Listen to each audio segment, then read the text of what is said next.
नमस्कार, आप जुड़ चुके हैं हमारे साथ। यहाँ पर दूधमर गांव है और इस गांव में मैं पहुंचा हूं। मोदी आवास योजना की अगर बात की जाए तो कहा ये जाता है कि सब घर पक्के हैं। अब ये जो घर आप मेरे पीछे देख रहे हैं ये पत्थरों के घर हैं और आज भी जो गुजर कम्युनिटी है जिसको ये फैसिलिटी मिलनी चाहिए थी, अभी भी मैं एक पत्थर के घर पर खड़ा हूँ। और इस एरिए में जो कहा जाता है कि डेवलपमेंट की बात है, अब डेवलपमेंट है कहाँ, किस तरह होगी। भारतीय जनता पार्टी कहती थी कि 370 के बाद तरक्की ही तरक्की है। जिस गांव में मैं खड़ा हूँ चारों तरफ का व्यू आप देख लीजिए, ये घना जंगल जो है वो ये है। और इस जंगल में क्या क्या है, मेरे साथ वजीरा जुड़ेगी जो यहाँ की लोकल है और इनसे जानने की मैं कोशिश ज़रूर करूँगा। वजीरा, क्या लग रहा है कि थोड़ा यहाँ पे आ जाए वजीरा, क्या लग रहा है कि जो ये कहा जाता है कि मोदी योजना पक्के मकान, कहाँ है पक्के मकान? अस्सलाम वालेकुम, मेरा नाम वज़ीरा अख्तर है। मोदी जी तो कह रहा है कि यहाँ मैंने हर घर में पक्के मकान मैंने दिए हैं। लेकिन आप देख सकते हो खुद, यहाँ गुलशन भाई वीडियो में आप वीडियो बना, आप देख सकते हो खुद, ये कोठा है यहाँ इन लोगों का। इस पे टीन नहीं है, कुछ छत नहीं है, कुछ नहीं है, ये लोग ऐसे रह रहे हैं। ये लगभग पैदल यहाँ मैं पहुँची हूँ 20 किलोमीटर दूर है। ये रोड से ऊपर 20 किलोमीटर दूर है, लगभग 100 घर है यहाँ। तो लेकिन इन लोगों को कोई फैसिलिटी नहीं है, पानी नहीं है, बिजली नहीं है, कुछ नहीं है। तो मोदी बेचारा तो ऐसा ही बोल रहा है। फिर रह गया ये इसका गंडोला का, इसमें गंडोला भी लगा था टूरिस्ट वगैरह, वो भी बीजेपी के आगे जो ये चमचे वमचे हैं तो उन्होंने वो फिर वापस करवा दिया, बोला नहीं यहाँ नहीं लगेगा। वो सैंक्शन हुआ था इसमें, लेकिन आगे जो बीजेपी के चमचे होते हैं तो वो कहाँ लगने देते हैं यहाँ। मैं एक चीज पूछूंगा, यहाँ इन्होंने कहा था 370 के बाद हर एक आदमी की तरक्की होगी। मैं तरक्की देख रहा हूँ, पत्थरों में लोग चल रहे हैं, यहाँ रास्ता नहीं है। किस कदर हुई तरक्की? जी गुलशन भाई, तरक्की अगर कोई हुई होती तो वो सामने ही होती। आप देख रहे एक मिट्टी का घर है ये, इस पे हम खड़े हैं इस वक्त, तो कोई तरक्की यहाँ नहीं हुई। अगर बात करें तो सिटी में कुछ उसने दिया होगा, मोदी ने पक्के घर अगर बनाए होंगे वो सिटी में बनाए होंगे। ये लगभग त्राल से 9 किलोमीटर सारा है ये। 9 किलोमीटर नहीं, त्राल से यहाँ त्राल से 9 किलोमीटर सारा है। रोड तक है 9 किलोमीटर। हाँ, उसके ऊपर का ये उससे ऊपर लगभग 20 किलो है ये। 20 किलोमीटर हाँ। तो यहाँ पे एक प्रोजेक्ट आया था गंडोला का। अब मैं बात करूंगा गंडोला की। गंडोला का प्रोजेक्ट आया था, का प्रोजेक्ट था जो लोकल यहाँ के गांव के लोग थे, जो गुजर बकरवाल, जो अपनी मजदूरी से गुजारा करते हैं, अपने भेड़ बकरियों से गुजारा करते हैं।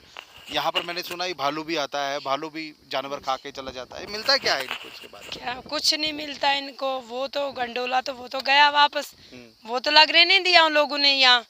वो कहीं और लगा होगा जहाँ अपने कोई उनको रिश्तेदार होंगे, कोई बड़ा एमएलए होगा वहीं लगा होगा। कमीशन होगी, जहाँ कमीशन होगी वो वहीं लगा होगा। तो इस गरीब लोगों, इन गरीब इमाम की तरह कौन देखता है? त्राल का इलाका आता है ना ये। जी आप यहाँ है जो ये त्राल का इलाका आता है, ये बैकवर्ड मानना आता है, क्योंकि बैकवर्ड, क्योंकि इसमें हमने सैंक्शन करवाया था। जो हमारे लोग हैं गरीब गुरबात, जाके डीसी से पीछे से हम लाए थे, ये दरखास्त देके सैंक्शन कराया था गंडोला। जब वो इधर पहुंचा कि सैंक्शन अब लगाना है, तो फिर कुछ लोग पड़े तो वो वापस लेके, क्योंकि यहाँ गरीबी गिरबात बहुत लोग हैं, क्योंकि मजदूरी भी मिलती नहीं है यहाँ। अगर मजदूरी होती तो इतना अभी देखा जाए, अगर सर्दी में, अभी सर्दी होगी, बर्फ गिरेगी, ये इलाका बर्फ से ढक जाएगा, ये लोग ना बाहर जा सकते हैं, घरों में किस तरह से गुजारा? ऐसे कोई करते हैं जैसे ऊपर से जंगल से लकड़ी वकड़ी लाते थे, वो भी नहीं। यहाँ मैंने देखा, यहाँ तो मक्की भी नहीं लगी। नहीं, मक्की नहीं, ऐसे ही है, ऐसे ही गुजारा कर लेते हैं थोड़ा बहुत, सत्तू और चाय के साथ। हाँ, चाय के। वो पैदल जाते हैं, क्या करें, बर्फ में मजबूरी है खाने के लिए। वो छोटे छोटे बच्चे हैं तो वो जाते हैं, तो मजदूरी करके, मजदूरी तो मिलती नहीं, ऐसे आधार पे लाते हैं सब कुछ खाने के लिए। बहरहाल देख लीजिए, मैंने सत्तू और इसकी बात क्यों की। यहाँ पर मैक्सिमम जो चाय है वो नून चाय मिलती है और नून चाय के बीच में सत्तू पीस कर डालते हैं। उसमें चावल का आटा कहा जाए, कुछ और भी होता है। और उस चाय से सुबह का जो नाश्ता कहा जाए, यानी कि सुबह का जो नाश्ता है वो चाय होगी। 1 कप चाय और सत्तू के साथ अपनी पेट की प्यास जो है वो बुझाई जाएगी। अब गरीबी गुर्बत इतनी है यहाँ पर, यहाँ के जो लोग हैं, मिले हम उनसे, प्यार बहुत मिला हमें। जिस भी घर में गए किसी ने चाय पिए बिना नहीं आने दिया, लेकिन हमने पी नहीं। और चाहे घर में कुछ हो ना हो, लेकिन खाने के लिए हमेशा यहाँ पर पूछते हैं। कश्मीर के लोगों का प्यार जो है वो बहुत ज़्यादा है, लेकिन इनको मोदी सरकार की ओर से कुछ नहीं मिला। अगर मिलता तो मेरे साथ बात क्यों करते। वज़ीरा जो थी वो लोकल थी यहाँ की। वज़ीरा से मैंने इसलिए बात करना ज़रूरी समझा क्योंकि वज़ीरा इन लोगों के बीच में रहती है, इन लोगों की बातचीत करती है और हमेशा अपनी कम्युनिटी को आगे रखती है।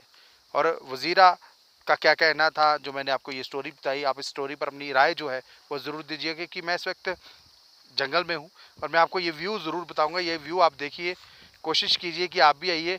पीछे का इलाका जो है ये प्रॉपर जंगल है और यहाँ पर शाम को जो है यहाँ पर भालू भी आता है। ये भालू इसलिए डरा नहीं रहा हूँ, इस तरह मैं आपको बता रहा हूँ यहाँ पर भालू भी आता है।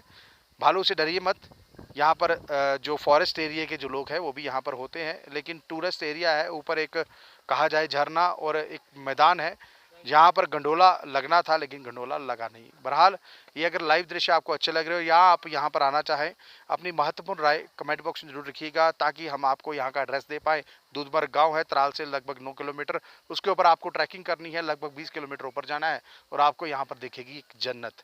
कश्मीर जन्नत है लेकिन कश्मीर बाजार नहीं, उसके बावजूद आगे भी गाँव में जन्नत है। बहरहाल लाइव दृश्य अच्छे लग रहे हो, अपनी राय जरूर रखिएगा। नमस्कार।